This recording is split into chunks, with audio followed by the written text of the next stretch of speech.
Perspective presents the author's corner. Sir or madam, will you read my book? It took me years to write. Will you take a look?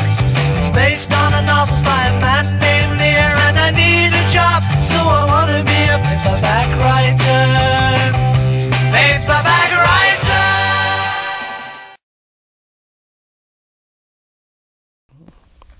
Gee, I wonder if it works as a hair loss product.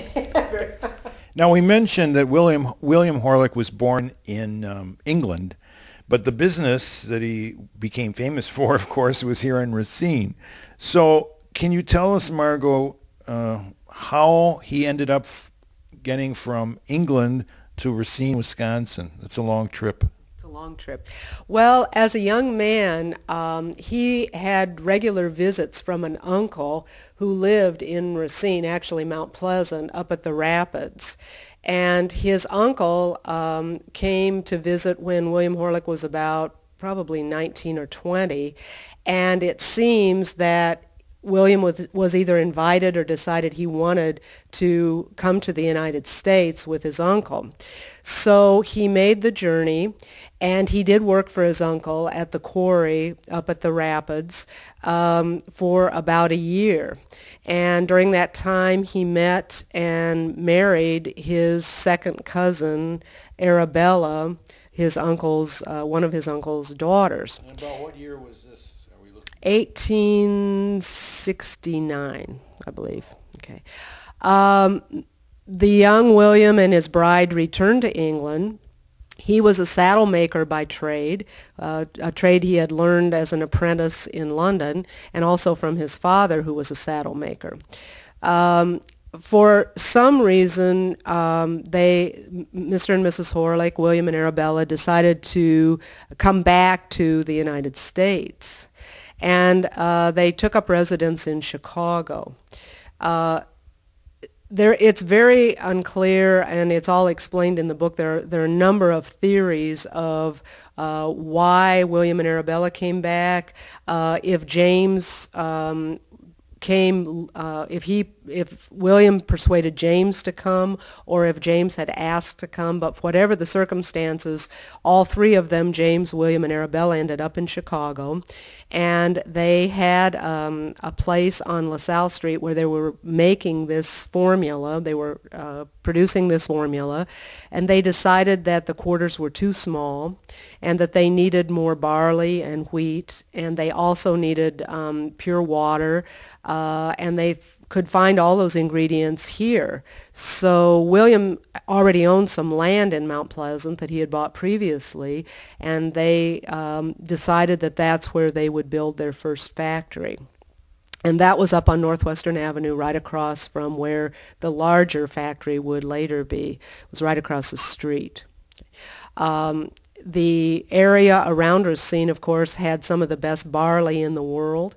It had a great supply of wheat, and it had artesian well water, which was another product that was very useful in the production of Horlick's, what they first called Horlick's Food, that later became Horlick's Malted Milk. So the actual business began toward the beginning of the early 1900s, is that correct? Here in Racine? No, it would have been in the 1870s, early 1870s. And James and William both lived in Racine at that time. James decided to go to the East Coast to do some marketing for the product, which he was a very successful at marketing. He was also a chemist by trade. Why do we not hear of James Horlick? Well, I think that's probably because fairly early on in the development of the company, James decided to return with his family to England, and he lived the rest of his life in England. So he was not really as well known, although he came back to visit once in a while. He was not really known in the United States nearly as well. But over in England, he is the one that they associate with malted milk. They know much less about William. understandably. And he did a lot of marketing from that side to cover Europe and eventually Asia, whereas in the Horlick factory in the United States, they focused mainly on North and South America. So they had it pretty well covered worldwide. It did become a global company. It may have been one of the first, if not the first, processed food ever invented. Now, at its height, in the United States at least, during World War II, the Horlick Malted Milk Company was one of Racine's largest employers, I believe.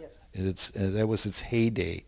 What was so unique about the product and made it so popular at that time? Well, from World War I on, from World War I and World War II, they had what they called ration kits, and they included Horlick malted milk tablets in these ration kits, and they were taken with soldiers and sailors. They did not require any water. You could just pop the tablets into your mouth, and they were very nutritional. So the military was quite impressed with that and kept ordering and ordering more and more of these during both wars. And that was kind of the, that was the buildup of the company. We'll come back to the product later in a few minutes. I want to get back to the family for a moment. Now, in the book, you of course talk about William Horlick, but there's also many others of his family who you talk about. Who besides William Horlick was probably the most unique, either for good or bad reasons, or memorable? Well, I think his brother James was equally memorable for all of the contributions he made on what they call across the pond over in England. But probably as far as the family in Racine, it would have been William Horlick's daughter, Mabel Horlick Sidley. She was quite a socialite in her day. She entertained people at her home, the Oaks on Washington Avenue, which was a very large mansion. And she had her own singing career, and so she would have international singing and musical stars come in as part of the entertaining that she did, and she just kind of represented the time of the 20s and 30s when very wealthy families lived quite a lavish lifestyle. Now that home is no longer standing, is that correct? Correct. Are there any homes that the Horlick family lived in, or any buildings that they built that are still standing in Racine?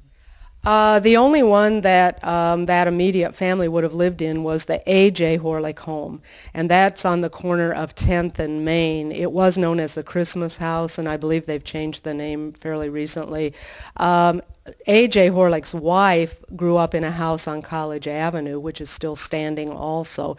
It's known as the Hefner House. I believe it's in the 1500 block of College Avenue.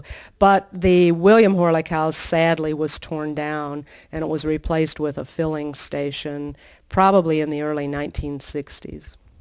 Then, of course, the original factory for Horlick Malted Milk still standing in Racine on Northwestern Avenue, and of course it has a very unique design, and it was designed that way for a reason.